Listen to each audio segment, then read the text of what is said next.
तो गाइस करवा चौथ के एक दिन पहले मैंने रात में मेहंदी लगवाई थी।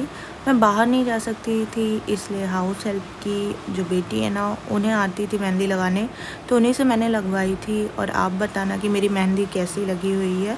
मेरी छोटी सी बेबी गर्ल है तो मैं बाहर नहीं जा सकती थी, मैंने घर में ही मेहंदी लगवाई। ओए इधर देखो, ये फोन देख लेती है ना तो जैसे जान के हंसना हंसना बंद कर देती है।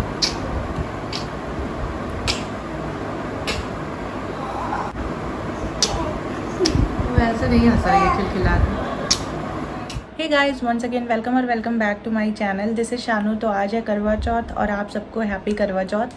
मॉर्निंग में मैं उठी, घर का थोड़ा बहुत काम किया, नहाया और मेहंदी मेरी लग गई है। हमारे यहाँ हाउस हेल्प आती है, उनकी बेटी से मैंने मेहंदी लगवाई थी कल रात में और अभी मेहंदी ऐसी आई है।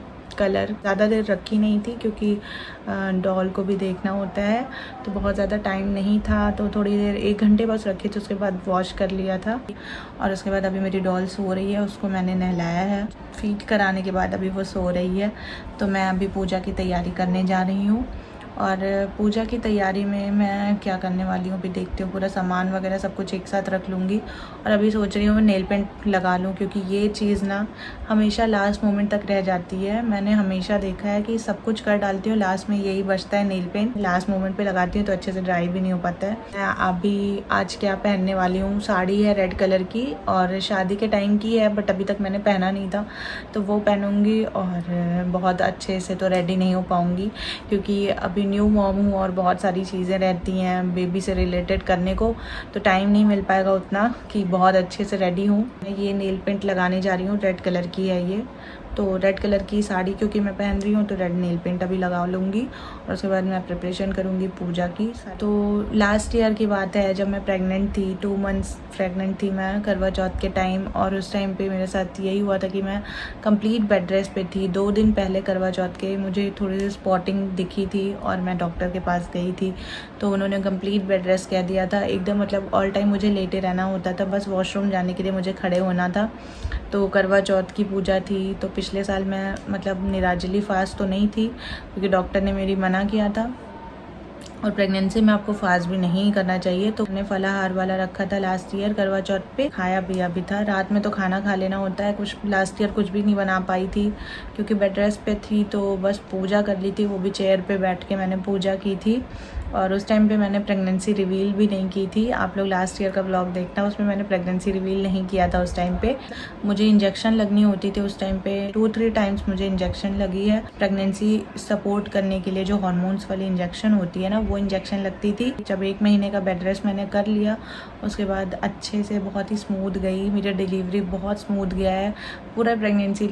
मैंने बहुत इंजॉय किया है मेरे प्रेगनेंसी व्लॉग्स को। अगर आपने मिस कर दिया तो ज़रूर देखना। मैंने अपनी पूरी जर्नी आप सबसे शेयर किया है और सब कुछ बताया है कि मैं क्या कर रही हूँ, डाइट में क्या ले रही हूँ, सब कुछ मैंने शेयर किया। आप ज़रूर देखना, प्लेलिस्ट मैं डिस्क्रिप्शन बॉक्स में दे दूँगी और मुझे इंस्टाग्राम पे भी ज़रूर फॉलो कर लेना। डिस्क्रिप्शन बॉक्स में मुझे आपको लिंक मिल जाएगा और स्क्रीन पे भी मैं मेंशन कर दूँगी, तो वहाँ पे भी मुझे ज़रूर फॉलो करना। बहुत ही अमेजिंग रील्स आपको देखने को मिलेंगे। तो चलिए फिर आज करवा चौथ व्लॉग मैं शूट कर रही हूँ, तो आप सबसे शेयर करूँगी कि मैं क्या क्या करने वाली हूँ, कैसे करने वाली हूँ पूजा, खाने में क्या बनने वाला है, और सब कुछ दिखाऊँगी इस व्लॉग में। तो इस व्लॉग को पूरा देखना और जुड़े रहना मेरे वीडियो के साथ एंड तक। तो चलिए आप सबसे मिलते हैं थोड़ी देर में। गाइस, व्लॉग को आगे कंटिन्यू करने से पहले मैं कुछ शेयर करना चाहती हूँ आप सबसे। आप सब में से बहुत सारे लोग मुझसे मेरे हेयर केयर रूटीन के बारे में भी पूछते रहते हो कि मैं क्या अप्लाई करती हूँ अपने बालों में। मेरे हेयर की काफ़ी तारीफ़ करते हो और आप सब पूछते रहते हो कि मैं क्या अप्लाई करती हूँ, अपना हेयर केयर रूटीन शेयर करूँ। तो अभी मैं जो प्रोडक्ट यूज़ कर रही हूँ उसके बारे में आपको बताना चाहती हूँ इस वीडियो में।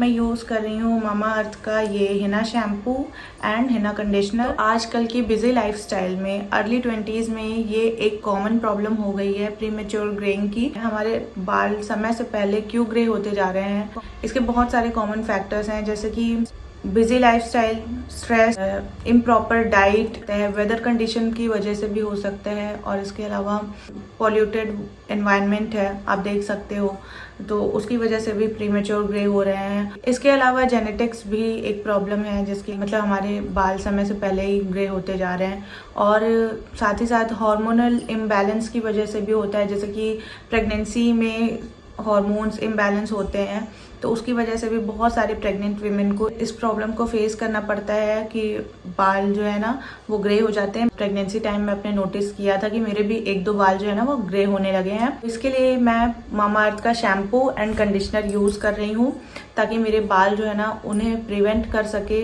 तो इसके की इंग्रेडिएंट्स जो है वो मैं आपको बता देती हूँ। इसमें मेन इंग्रेडिएंट है हिना, जो कि आप सबको पता है कि एंशिएंट टाइम से बालों को कलर करने के लिए यूज़ किया जाता है। नेचुरल कलरिंग एजेंट है ये हिना। शैम्पू और कंडीशनर का मेन इंग्रेडिएंट है हिना, जो कि नेचुरल कलरिंग एजेंट है। और एंशिएंट टाइम से हिना आप सब जानते ही होंगे कि अप्लाई किया जाता है बालों को कलर करने के लिए। नेचुरल डाई का काम करता है ये और बिल्कुल हार्मफुल नहीं होता है, बालों को नरिश करता है। और कॉफ़ी ऑयल है, इसमें इंडिगो ऑयल है और साथ ही साथ इसमें कोकोनट ऑयल भी है। इसमें इंडिगो ऑयल जो कि प्रिवेंट करता है प्रीमेच्योर ग्रेइंग को और साथ ही साथ बालों को मैनेजेबल बनाता है और कंडीशन करता है बालों को। और साथ ही साथ इसमें कॉफ़ी ऑयल जो कि बालों को अच्छे से नरिश करता है और स्मूथ और सॉफ्ट बनाता है। इसके अलावा इसमें कोकोनट ऑयल जो कि बालों को मॉइस्चराइज करता है, नरिश करता है और हेयर ग्रोथ बढ़ाता है। तो आप सब समझ ही गया होगा कि इसमें सारे ही नेचुरल इंग्रेडिएंट्स हैं। Toxin free and chemical free product है। और मामाअर्थ की वेबसाइट से अगर आप कोई भी प्रोडक्ट परचेज़ करते हो तो आपके बिहाफ पे ये प्लांट करते हैं ट्री। और ये बहुत ही अच्छा इनिशिएटिव है हमारी मदर अर्थ के लिए। तो अगर आप मेरा कूपन कोड यूज़ करोगे जो कि शानू T2022, तो स्क्रीन पे मैं मेंशन कर दे रही हूँ। मेरा कूपन कोड आप यूज़ करोगे तो आपको मिलेगा 20% डिस्काउंट मामाअर्थ की वेबसाइट पे और इसके ऐप पे। और साथ ही में मामाअर्थ के जितने भी प्रोडक्ट्स हैं वो अवेलेबल हैं मामाअर्थ की वेबसाइट पे, ऐप पे और अमेज़ॉन, फ्लिपकार्ट, नायका पे। सो अपने नेक्स्ट परचेज़ के लिए आप मेरा कूपन कोड ज़रूर यूज़ करना। देखिए, पहले से जो आपके बाल ग्रे हो चुके हैं उन्हें ये वापस से कलर करता है कि नहीं ये मुझे नहीं पता, बट हाँ अगर आप इसे यूज़ करोगे तो आपके बाल जो बाकी के हैं ना वो ग्रे होने से ये बचाएगा, प्रिवेंट करेगा। अगर बेस्ट रिजल्ट चाहिए तो आप मामाअर्थ का शैम्पू, कंडीशनर और हेयर ऑयल तीनों ही इस रेंज का यूज़ करना। ये इंडियन ब्रांड है, क्रुएल्टी फ्री है, हार्मफुल केमिकल टॉक्सिन फ्री है और डर्मेटोलॉजिकली टेस्टेड है। केमिकल ट्रीटमेंट अगर आप लेते हो तो आपके बाल उससे बहुत ज़्यादा और भी ज़्यादा डैमेज हो जाते हैं। तो इससे बेटर रहेगा कि आप नेचुरल इंग्रेडिएंट्स यूज़ करो और अपने बालों को इम्प्रूव करो, टेक्सचर को। तो अपने पाम पे मैंने थोड़ा सा शैम्पू लिया है और बालों को गीला कर लिया और उसमें मैं अप्लाई कर रही हूँ। अच्छे से मैं दोनों हाथों से रब कर रही हूँ और इसके बाद आप देख सकते हो कि लेदर क्रिएट हो रहा है काफ़ी। और मैं इसके बाद अपने हेयर को वॉश कर लूँगी। स्कैल्प में भी बहुत अच्छे से आपको शैम्पू लगाना है। और इसके बाद मैंने शैम्पू को वॉश कर लिया है। तो शैम्पू करने के बाद यहाँ पे मैं कंडीशनर ली हूँ, तो इसे मैंने अपने पाम पे लिया है। थोड़ा सा पाम पे अच्छे से लगाऊंगी और इसके बाद अपने बालों पे अप्लाई कर लूँगी। और गीले बालों पे बहुत अच्छे से कंडीशनर अप्लाई हो जाता है और थोड़ी देर तक रुकूंगी मैं। और उसके बाद मैंने अपने बालों को वॉश कर लिया है। इसके बाद मेरे बाल ना बहुत ही सुपर सॉफ्ट हो गए थे, सिल्की स्मूथ हो गए थे। तो बस बहुत ही सिंपल से स्टेप्स हैं जो आपको फॉलो करना है और बहुत ही अच्छे हेयर आपको मिलेंगे। तो मुझे इतना ही शेयर करना था। अब आगे ब्लॉग को कंटिन्यू करते हैं। तो यहाँ पे मैं और मम्मी करवा चौथ पे जो भी चीज़ें बननी होती हैं उसकी प्रिपरेशन कर रहे हैं। बाकी चीज़ें बन चुकी हैं, अभी बन रहा है दाल वाला पनकोजा जो कि हमारे यहाँ चढ़ता है और इसी से व्रत को मतलब पूरा किया जाता है। पारण करते टाइम इसको ही सबसे पहले खाना होता है। तो दाल, चने की दाल जो होती है ना उससे बनता है ये और इसे पानी में बॉईल किया जाता है पकाने के लिए। तो डॉल जो है वो अकेले रहना नहीं पसंद करती है, तो यहाँ पे मैंने उसके बगल तकिया रख दिया है जिससे कि वो आसानी से लेटी रहे, क्योंकि अभी वो पलट जाती है। तो आप देख सकते हो कि किस तरह से पूड़ियों की तरह बेलना होता है और उसके बाद बीच में इसे फिल कर देते हैं और उसके बाद साइड साइड से दबा देते हैं, जैसे गुजिया होती है ना उस तरह का शेप दे देते हैं। और उसके बाद इसे पानी में बॉईल करना होता है और फिर जब ये पक जाता है तो ऊपर के साइड आ जाता है तो अच्छे से हो जाता है।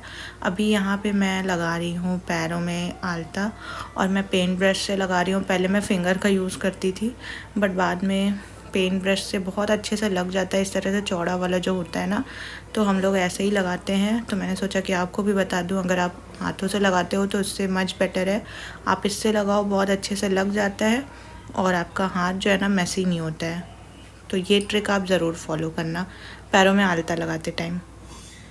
तो यहाँ पे जो भी चीज़ें मुझे पहननी है मैंने सब कुछ निकाल के रख लिया है। साड़ी, पायल, कंगन, हार और मंगलसूत्र, बिंदी, बिछिया, सारी चीज़ें मतलब मेरी शादी के टाइम की हैं। पायल, ऐसे हैवी पायल मैं डेली नहीं पहनती हूँ, तो अभी पहन रही हूँ, और या तो कोई फंक्शन हो, शादी वगैरह हो घर में, तब पहनती हूँ। तो पायल मैंने पहन लिया और अब मैं रेडी हो गई हूँ। साड़ी भी मैंने पहन ली है। ये शादी के टाइम की चढ़ाव पे आई थी साड़ी, और मैंने एक भी बार पहना नहीं था। करवा चौथ पे हमेशा नए कपड़े पहनने चाहिए, तो मैंने सोचा इस बार इसे पहन लेती हूँ। तो मैं रेडी हो गई हूँ। आप बताओ मैं कैसी लग रही हूँ। तो यहाँ पे मैं छत पे पूजा कर रही हूँ, क्योंकि हमारे यहाँ जो मतलब आंटी जी रहती है ना रेंट पे, तो वो भी छत पे करने वाली थी, तो हम दोनों ने सोचा कि साथ में ही पूजा करते हैं। तो यहाँ पे जो भी पूजा की सामग्री है वो सारी चीज़ें रखी हुई हैं। करवा सासू मॉम को जो भी साड़ी वगैरह देनी है ना, मैंने पहली टाइम अपनी सैलरी से ख़रीदा है। यूट्यूब की पेमेंट से मैंने अपनी मदर इन लॉ के लिए साड़ी ख़रीदा था करवा चौथ के लिए, तो वो रखा हुआ है। श्रृंगार का सामान रखा है। तो यहाँ पे मैं पूजा कर रही हूँ, और करवा माता के साथ ही साथ यहाँ पे शिव जी के परिवार की भी फ़ोटो चाहिए होती है, तो वो रखा हुआ है। गौरी गणपति मैंने बनाया हुआ है, और साथ ही में मैंने चांदी का सिक्का रखा है, क्योंकि चंद्रमा की पूजा होती है। तो अभी मैं टीका लगा रही हूँ, और उसके बाद फिर मैं बाकी की पूजा की विधि करूँगी।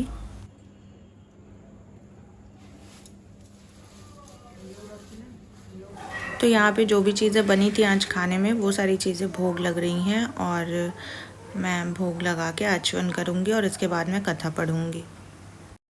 हमारा चांद तो रात को उगेगा। बहन ने जब अकेले ही अर्घ्य दे दिया और खाने लगी, तो पहले ही ग्रास में बाल आ गया, दूसरे ग्रास में कंकड़ आया, तीसरा ग्रास मुंह की ओर किया तो उसकी ससुराल से संदेश आया कि उसका पति बहुत बीमार है, जल्दी भेजो। माँ ने तब लड़की को विदा किया और कहा कि रास्ते में जो भी मिले उसके पाँव लगना, और जो कोई सुहाग का आशीष दे उसके पल्ले में। तो करवा चौथ पे 4 कहानियाँ होती हैं जो कि पढ़ी जाती है, और उसके बाद फिर करवा को फेरा जाता है, और उसके बाद आरती होती है। तो वह मैं अभी वही कर रही हूँ। जय गणेश।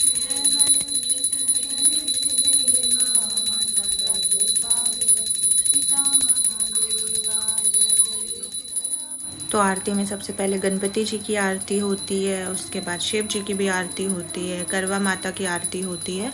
तो आरती करने के बाद फिर हम चांद को आरती देते हैं।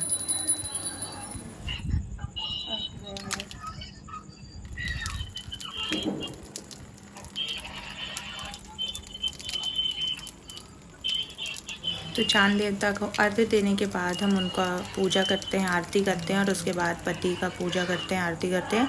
तो इस बार तो मेरे हस्बैंड जी आए नहीं, क्योंकि उनको लीव नहीं मिली ऑफिस से।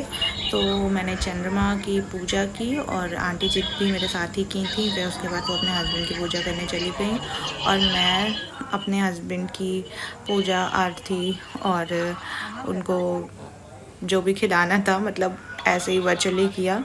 और वीडियो कॉलिंग पे हस्बैंड थे, तो उनकी मैंने आरती की, और उसके बाद खुद से ही खा लिया मिठाई, क्योंकि अब वैसे तो खिला नहीं सकते। तो बस इस बार हम लोग अलग अलग थे, पर भगवान जी करे कि हम अगले हर करवा चौथ पे साथ रहें। तो यहाँ पे मैंने सोचा कि कुछ क्लिप्स ले लेनी चाहिए, फ़ोटोज़ वगैरह क्लिक करवाई और वीडियोस बनवाया। और यहाँ पे मैं सासू माँ को साड़ी और श्रृंगार का जो भी सामान था वो सब दे के पैर छू रही हूँ, क्योंकि सास को इस तरह से मतलब किया जाता है, पूजा के बाद दिया जाता है और पैर छुआ जाता है, आशीर्वाद लिया जाता है। तो ये है खाने पीने की चीज़ें जो कि खाने में है कद्दू की सब्ज़ी, दम आलू, खीर, पूड़ी, कचौड़ी और ये पनगोछा, जो कि इसी को खा के व्रत को पूरा किया जाता है। तो व्रत इसी से पूर्ण होता है। तो ये है आज का मेरा खाना, और मैं अभी भूख लगी मुझे, मैं जा रही हूँ खाने। मम्मी के मंगलसूत्र पहले नजर पहुंच गई उनकी। सो गाइज़, आई होप आपको ये ब्लॉग पसंद आया होगा। अगर पसंद आए तो प्लीज़ लाइक करना, अपने फ्रेंड्स एंड फैमिली मेम्बर्स के साथ शेयर करना, और मेरे चैनल को सब्सक्राइब ज़रूर कर देना। तो मिलते हैं नेक्स्ट वीडियो में। Till then bye bye.